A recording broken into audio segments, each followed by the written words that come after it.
अस्सलाम वालेकुम स्टूडेंट्स। आज की हमारी जो है वो क्लास 3 है और हम आज की क्लास में हिस्ट्री ऑफ कंप्यूटर से रिलेटेड पढ़ेंगे।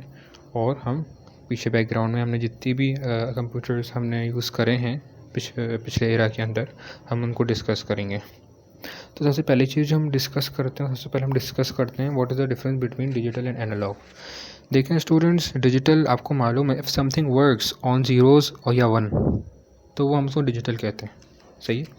0 और 1 की फॉर्म में अगर कोई भी चीज़ होती है जैसे हम कहते हैं ऑन ऑफ, ट्रू फॉल्स, 0 1, सही है, तो हम इसको कहते हैं डिजिटल। और एनालॉग क्या होता है? एनालॉग बेसिकली इसके अंदर आप ये समझ लें कि उसके अंदर मैकेनिकल पार्ट्स अगर किसी चीज़ के अंदर हैं तो वो एनालॉग सिस्टम कहलाएगा। सही है। तो डिजिटल सिस्टम और एनालॉग सिस्टम के अंदर जो फ़र्क है वो मेन फ़र्क यही है कि डिजिटल सिस्टम बेस करता है बाइनरी डिजिट्स में यानी 0 एंड 1 की फॉर्म में, एंड एनालॉग सिस्टम में हमारे पास मैकेनिकल पार्ट्स आ जाते हैं। उसके बाद हम एक देखते हैं एबेकस की। एबेकस क्या था? एबेकस बेसिकली एक एंशियंट टूल था जो कि बनाया गया था बेसिक अर्थमेटिक ऑपरेशंस को कैलकुलेट करने के लिए, जैसे एडिशन, सब्ट्रैक्शन, मल्टीप्लिकेशन और डिवीजन। सही है। और ये डिस्कवर्ड हुआ था मेसोपोटामिया में। सही है। मेसोपोटामिया में ये डिस्कवर किया गया था। अच्छा, इसके कंपोनेंट्स की अगर हम बात करें एबेकस की, तो देखिए एबेकस में बेसिकली एक फ्रेम था।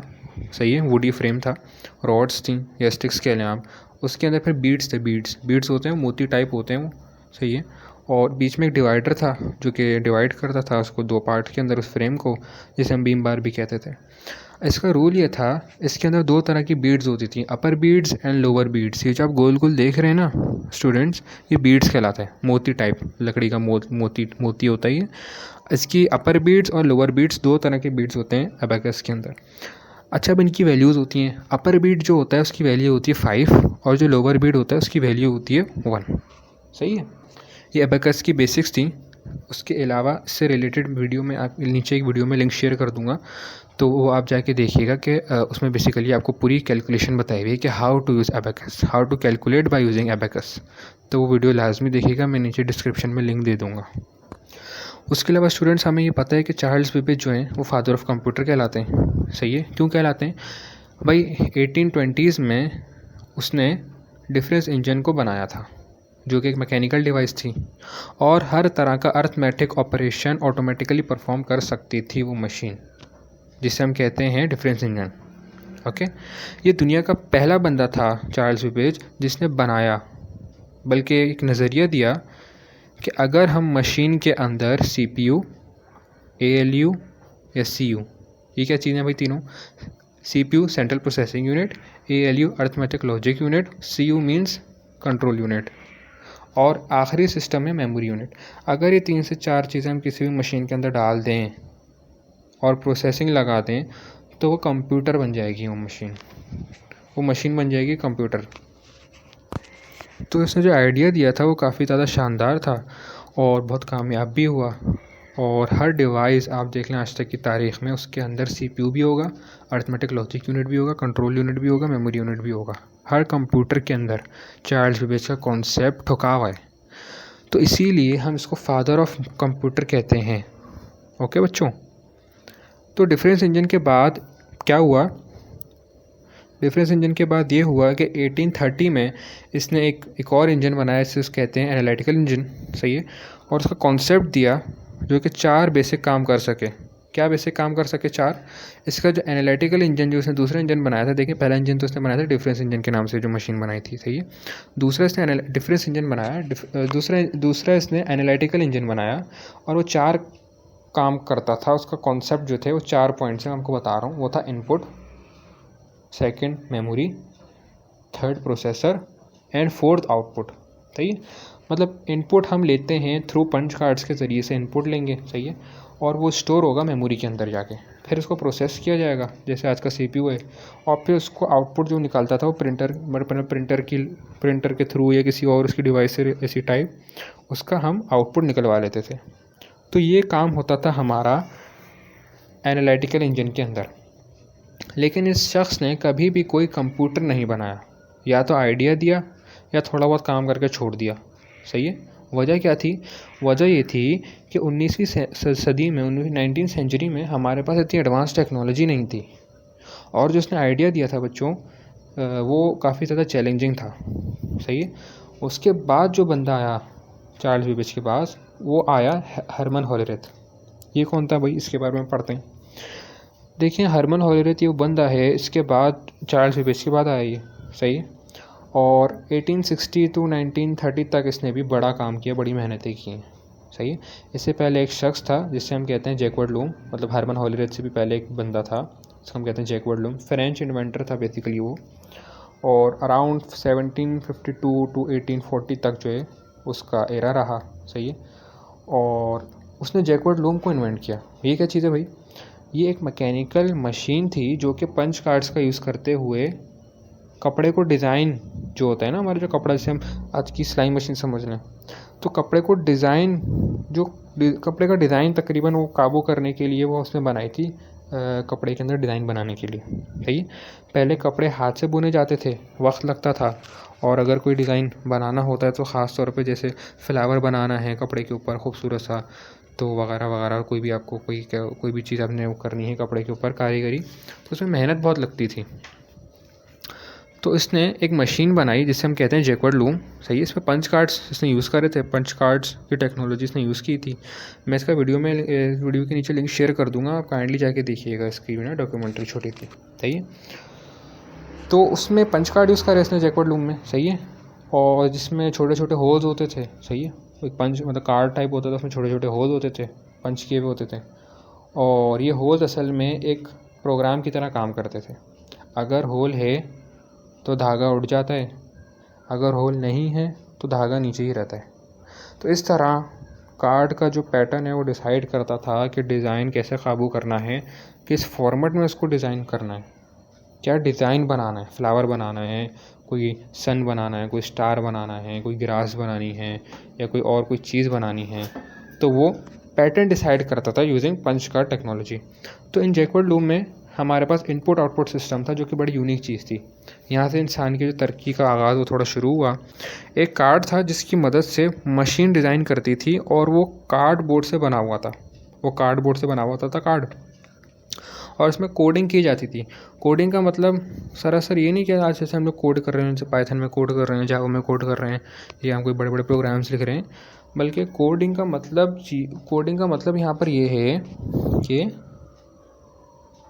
सुराख किए जाते थे, पंच हुए हुए होते थे, और एक ख़ास पैटर्न में अकॉर्डिंग टू डेट पैटर्न वो काम करता था। अब आप देखें ना, कोडिंग का मतलब सिर्फ ये थोड़ी जो हम कोड करते हैं, मतलब आप जो डेवलपर्स हैं, सॉफ्टवेयर इंजीनियर्स हैं, सिर्फ वो थोड़ी कोडर्स हैं। कोडर हर वो बंदा मतलब हो सकता है। कोडिंग आप यकीन जाने, मतलब मशीन में बटन लगे हुए हैं, किसी मशीन के अंदर बटन्स लगे हुए हैं, और उस बटन्स के ज़रिए आप उस मशीन को कंट्रोल कर रहे हैं, तो आप भी प्रोग्रामर कहलाएंगे। ओके। प्रोग्रामर का जो कॉन्सेप्ट है वो यही है, जो कंट्रोल करता है, प्रोग्राम करता है किसी भी चीज़ को। सही है। ज़रूरी नहीं कि वो कोई प्रोग्रामिंग लैंग्वेज का यूज़ करते। आप पहले के ज़माने में तो बटन से ही प्रोग्रामिंग की जाती थी, बड़े बड़े स्विचेस होते थे, उनको ऑन ऑफ करके काम करवाया जाता था। बहरहाल, तो हरमन होलेरेथ ने इस सिलाई मशीन का कोर बेसिक जो आइडिया था कॉपी कर लिया हरमन होलेरेथ ने। सही है। क्योंकि चार्ल्स बेबेज ने जो असल बताया हुआ था, मेमोरी, प्रोसेसर, आउटपुट, इनपुट, तो ये तो चारों चीज़ें भाई माशाल्लाह से थी जैकवर्ड लूम की मशीन में।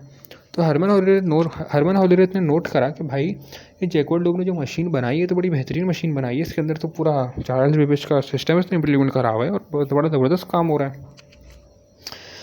लेकिन होलेरेथ ने सारी चीज़ें कॉपी करने के साथ साथ एक नई इन्वेंशन भी करी। ये नहीं कि सब कॉपी कर लिया, कहते हैं ना कि मतलब कॉपी करने के लिए अक्ल चाहिए होती है, वो ऐसी कुछ मिसाल देना यार याद नहीं आ रही अभी। उसमें ये होता है बेसिकली, वो ये होता है कि नकल के लिए अक्ल चाहिए होती है। हाँ, तो हरमन होलेरेथ ने भी यही करा, लेकिन इसने नकल तो करी, लेकिन इसने मज़ीद अपनी इन्वेंशन भी करी।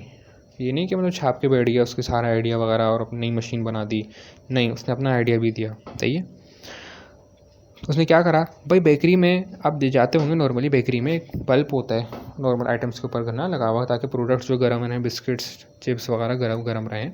वो एक अच्छा ये जो है ना मोटा सा बल्ब होता है वो। सही है। अपना वो बल्ब होता है वो येलो कलर का, और वो जाहिर सी बात है वो ज़्यादा कंडक्ट करता है इलेक्ट्रिसिटी और ज़्यादा प्रोड्यूस करता है हीट। सही है।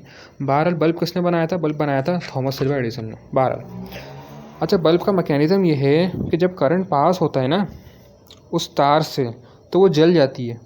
वो करंट असल में इलेक्ट्रॉन्स होते हैं।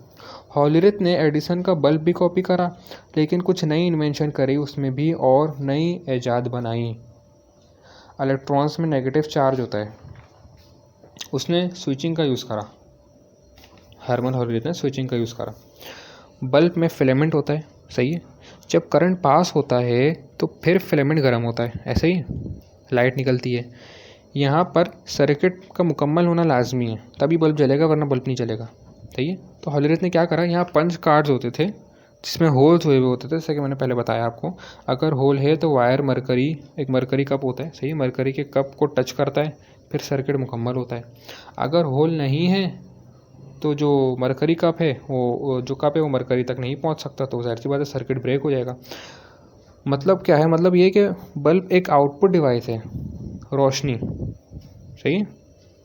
और हॉलरिथ की मशीन में सर्किट कॉम्प्लिकेशन एक सिग्नल है डेटा का, 0 और 1 की शक्ल में। उस ज़माने में ट्रांजिस्टर ईजाद नहीं हुए थे। हॉलरिथ ने कैपेसिटर्स का यूज़ करा था। सही है, ताकि बिजली का जो स्मूथ फ्लो है वो कंट्रोल किया जा सके। सही है। और thermionic diodes was invented by John Ambrose. सही है।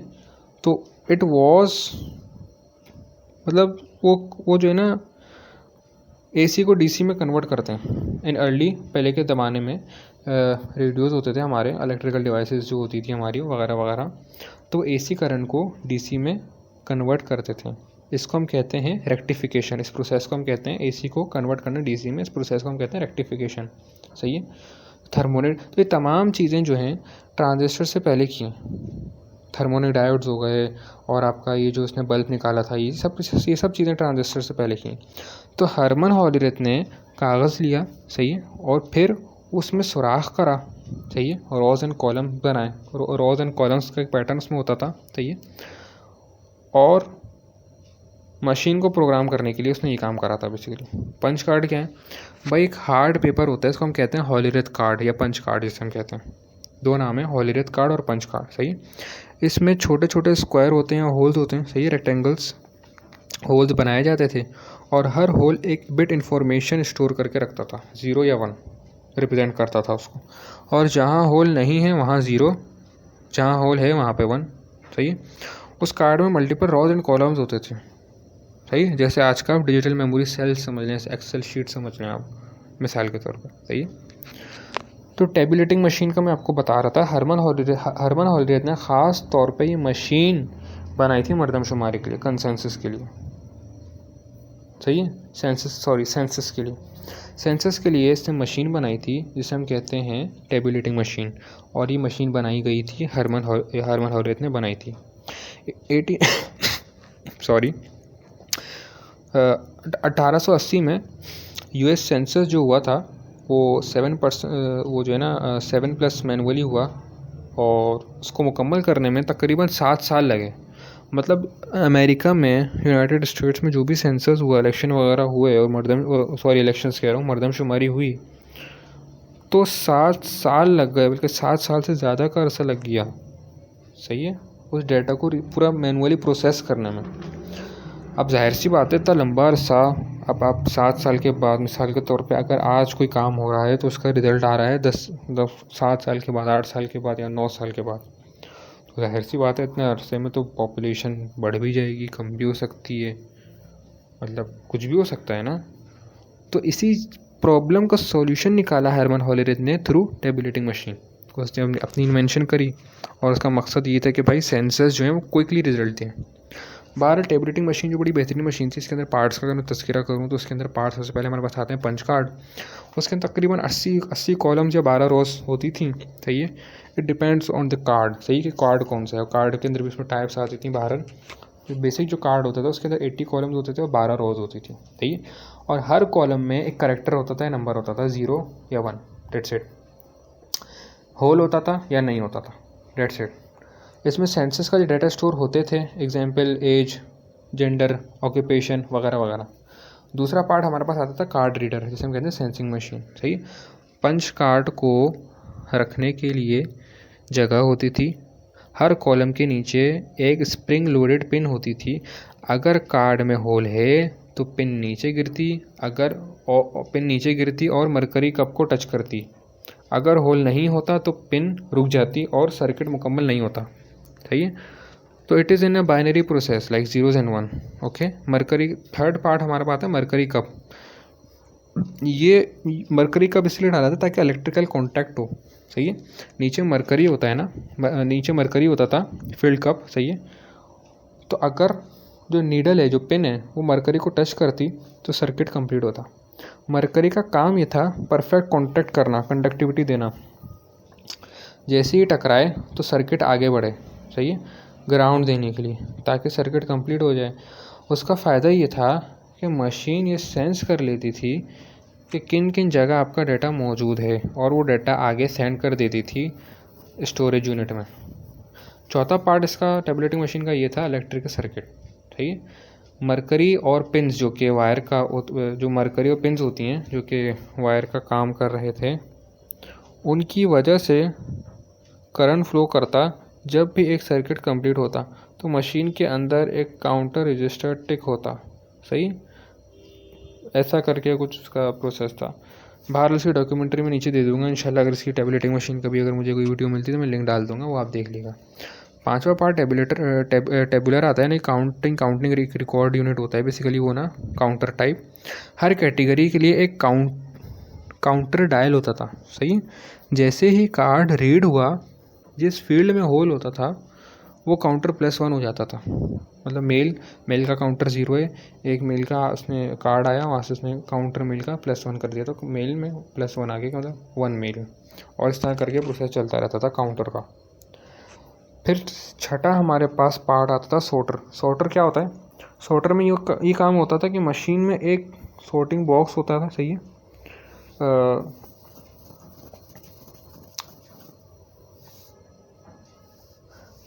कार्ड्स को मशीन के ज़रिए चलाया जाता था और वो उन्हें कैटेगरीज के हिसाब से अलग अलग कंपार्टमेंट्स में गिरा देती थी। एग्जांपल एज, स्टेट हो गई, ऑक्यूपेशन हो गया, जेंडर हो गया। तो बेसिकली कंपार्टमेंट्स के ज़रिए जो है ना चलाया जाता, कंपार्टमेंट बने हुए होते थे। और लास्ट पार्ट हमारा उस मशीन का था आउटपुट सिस्टम, जो कि जिसको हम कहते हैं स्टैटिस्टिक टेबल। सही है। काउंटर्स को देख कर रिपोर्ट बनती थी कि काउंटर क्या है। सही। तो ये हमारे पास आज हमने 3 मशीनें पढ़ी। पहली मशीन हमने पढ़ी थी एबेकस, फिर उसके बाद हमने जैकवर्ड लूम्स का तस्करा करा। जैकवर्ड लूम्स के बाद हम आए थर्ड पे हारमन होलेरेथ। तो अब तो ये तीनों मशीन्स का मैं नीचे अगर मेरे को डॉक्यूमेंट्री मिलती है तो मैं इसका अच्छा सा लिंक नीचे से प्रोवाइड कर दूंगा आप लोगों के लिए, ताकि आप लोगों को सहूलत हो जाए। सही है। उसके अलावा अब हमारी जो नेक्स्ट क्लास होगी उसके अंदर हम पढ़ेंगे वॉर टाइम कंप्यूटर्स। सही है। इस लेक्चर से रिलेटेड कोई भी सवाल है काइंडली कमेंट बॉक्स में शेयर कर दिएगा, या मुझे इंस्टा पर मैसेज कर सकते हैं और मुझे व्हाट्सएप पर भी मैसेज कर सकते हैं। बाकी थैंक यू, खुश रहें और इसी तरह पढ़ते रहें, हंसते रहें, मुस्कुराते रहें।